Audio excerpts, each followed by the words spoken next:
Hi, this question is on wedge shape film interference. We know the basic formula for thin film is 2 mu t cos r is equal to n lambda for destructive interference for the reflected system, where mu is the refractive index of the film, t is the thickness of the film, r is the angle of refraction in the film, and lambda is the wavelength.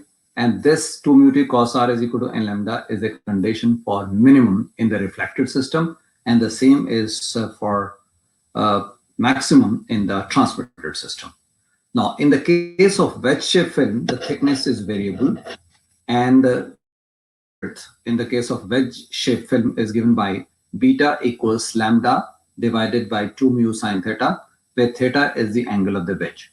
Lambda being the wavelength, mu being the refractive index or medium, which is medium of the wedge.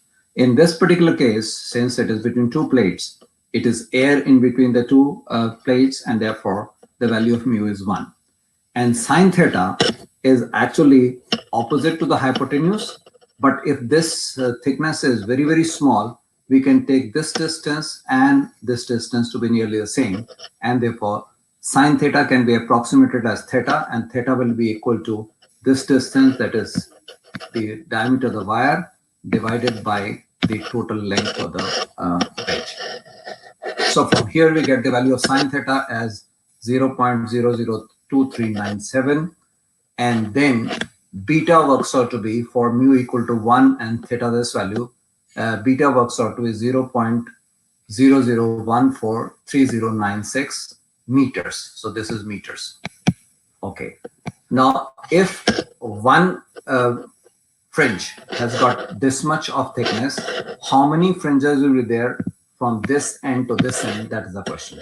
So number of fringes, and assume that these are dark fringes, because normally at the edge of the wedge, the film is the fringe is dark. So if I count the number of dark fringes, it would be right from here to here. That number will be given by 26.7 multiplied to the power minus 2, that is changing centimeters into meters, and divided by beta in meters, which is here. So if I plug in the value of beta here, I'll get the total number of dark fringes from one end to the other end, and number of bright fringes would be one less because the edge starts with a dark fringe. Hope this should work. So we can get the total number of bright fringes from the total number of dark fringes in this region from one end to the other end of the wedge. And the approximation which we have used here is that sine theta is equal to theta for finding the fringe width, because it is a case of a thin film. That's all. It should work, right?